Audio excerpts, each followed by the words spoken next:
So, Emily, why do you think it's so important to speak to other members of the profession about the experience of your graduate cohort through the pandemic? I think the last 18 months have really highlighted the challenges that we already knew existed in the profession and 100 more challenges as well that everybody was facing.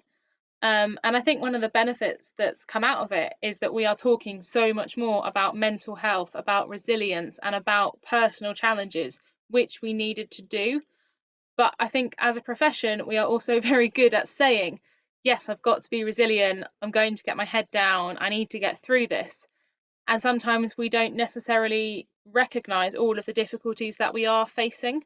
So, for me, as a class of COVID-19 graduate, shall we say, whilst the rest of the veterinary profession were learning how to deal with consulting, diagnostics, and treatment in a pandemic, myself and my peers were learning how to be vets full stop, and then learning how to do that in a pandemic.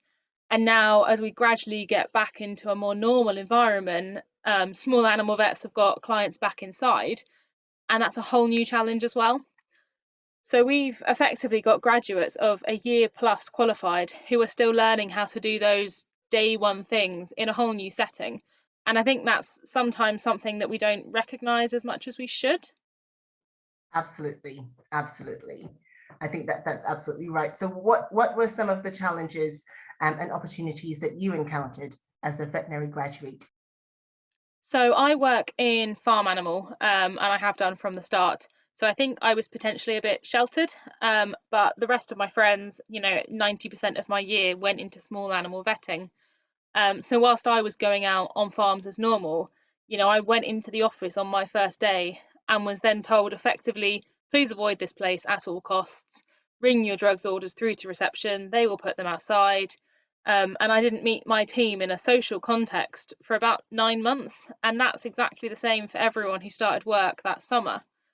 People going into small animal were starting with clients outside, curbside consulting, potentially with split teams, distance teams, which uses a completely different skill set than anything we'd been prepared for.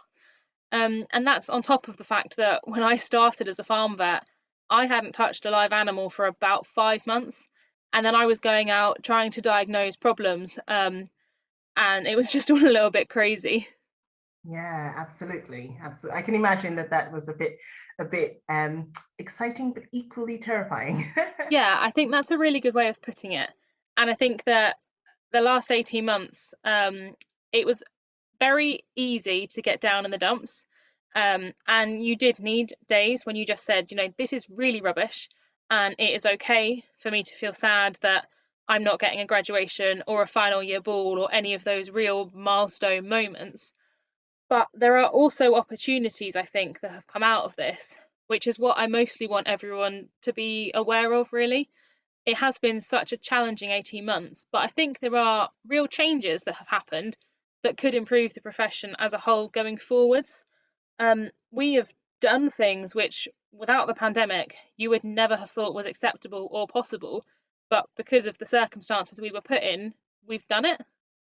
Absolutely. So I guess that leads us in really nicely to the next question, which is, what do you think the rest of the profession needs to know about your experiences?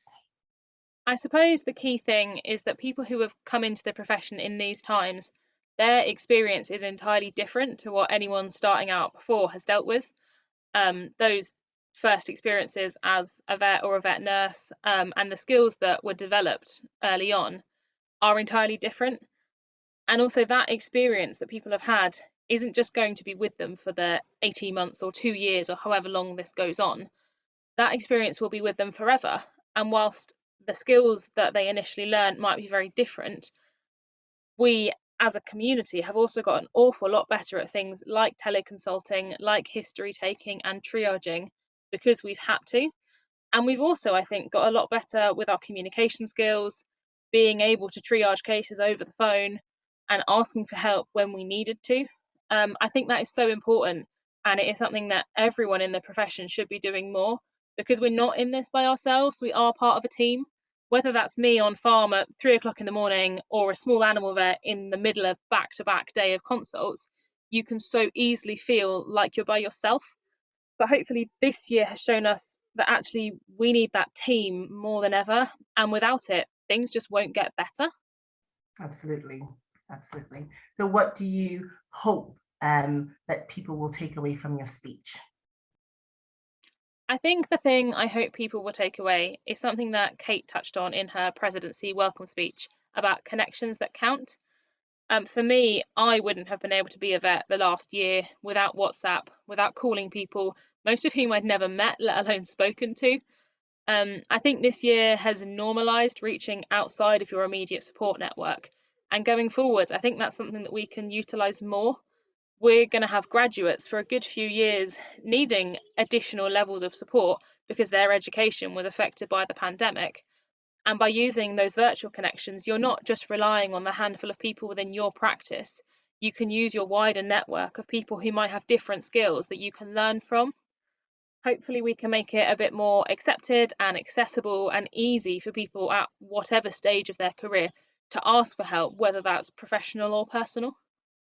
Absolutely. Thank you. I heard you say on social media, I heard you say in a podcast that you kind of utilize social media, and if you're having a bad day and you're just really honest about it, people tend to reach out to you and kind of say, are you okay? And message. And so you seem to be getting a lot of support, kind of making these connections and getting a lot of support from the wider community, which sounds to be really comforting actually at a time when you can't actually hug or you couldn't hug people and things like that. So that's really nice to hear. Yeah, definitely. And I think maybe 18 months ago, you would never have thought that one of the key support methods for a new graduate in farm was her Instagram account, because that sounds completely insane. But we've all learnt to create real connections online, and that is something that is going to stay with us going forwards.